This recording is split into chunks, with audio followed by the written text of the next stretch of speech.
Yang berikutnya adalah lakukan riset. Ya, di dalam riset kita harus membaca, lalu kita harus mencatat, lalu menata. Oke, saya cepat saja.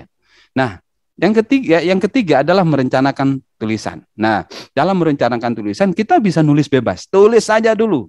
Jangan disensor, ya. Jangan suka menyensor diri. Tulis saja dulu apa yang bisa keluar dari pikiran Anda, tulis dulu. Acak-acakan nggak apa-apa dulu.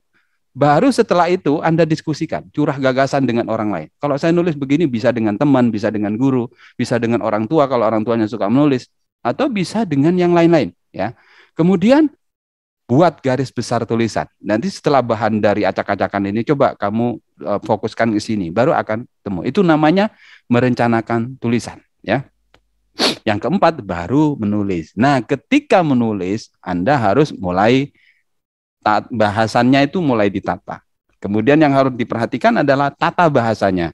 Pilihan katanya, yang berikutnya adalah kejelasan. Nah, kalau saya lihat tadi, penanggap pertama itu muter-muter ya menjelaskannya ya. Muter-muter. Itu bermasalah dalam hal soal kejelasan. Karena itu nanti belajar. Nah, Anda baru tahu setelah Anda menulis kan. Kalau tidak menulis, belum tahu. Karena menulis itu berbeda dengan bacaan lisan. Jadi harus belajar, kalau tidak begitu Anda tidak ketahuan. Nah, baik. Nah, ini saya mau balik lagi ke yang sebelumnya. Cek tata bahasan. Mengapa saya benci PTM? Misalnya saya ambil pertanyaan saya yang satu. Mengapa saya benci PTM? PTM itu ribet. Satu, ribet dandan. Dua, ribet menyiapkan media. Kemudian tiga, pembelajaran tatap muka itu saya nggak bisa sembunyi misalnya.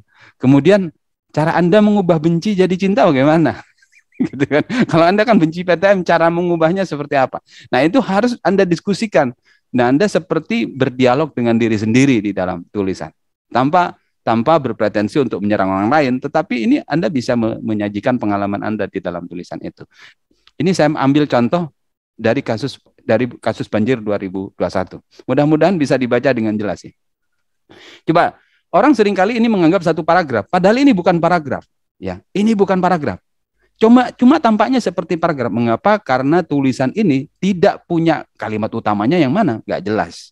Jadi berita banjir Kalimantan Selatan di akhir tahun sering muncul di dalam media massa, baik media cetak. Banjir di Kalimantan Selatan mengakibatkan banyak kerusakan.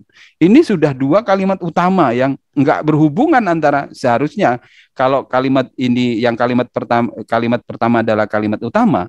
Banjir muncul dalam media massa, baik media cetak maupun seharusnya setelah itu kalimatnya adalah bagaimana berita-berita banjir itu diberitakan di media-media itu. Bukan bicara banjir Kalimantan Selatan mengakibatkan banyak. Bukan itu, karena kalimat utamanya yaitu tentang munculnya berita banjir di media. Nah, seharusnya kan kalimat setelah itu adalah bagaimana media-media itu menghadirkan. Nah, ini seperti kalau Anda baca semua ya, ini tata bahasanya kacau. Jadi kalimat kedua itu bisa jadi kalimat utama lagi yang mungkin bisa jadi beberapa paragraf. Nah, ini yang harus Anda bagi penulis pemula yang harus hati-hati betul ketika menulis paragraf. Nah, coba ini sekarang tata bahasa. Tata bahasanya juga harus Anda periksa pelan-pelan, tapi ini nanti setelah proses revisi gitu ya. Nah, saya coba mau tanya pada satu partisipan saja yang saya akan ngasih buku lagi. Dari dua kotak ini, yang mana yang benar? Silakan ya, dari kotak ini dua berita yang sama yang saya ubah, saya utak-atik sedikit. Yang mana yang tata bahasanya itu keliru? Di atas, Pak. Ya. Siapa nih tadi? Jawab. Nama. Saya Fatur Rahman, Pak. Pak Fatur Rahman. Pak Fatur Rahman. Oh iya, betul. Yang di atas yang salah ya. Nah, bagaimana itu bisa salah? Nanti tanya sama Pak Fatur Rahman. Nanti Pak Fatur Rahman dapat buku 20. Oke, ya. Baik. Oke, yang atas yang salah. Mengapa salah? Nanti kita diskusikan ya.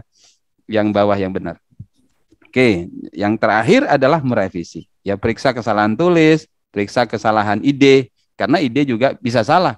Ide itu sifatnya organik, dia bisa berkembang. Saya kira itu ya. Yang terakhir adalah lakukan refleksi, tapi karena waktunya terbatas, saya tidak sempat untuk melakukan refleksi bersama dengan peserta. Saya kira itu dulu Mas Ananda, terima kasih, mudah-mudahan nanti bisa berdiskusi.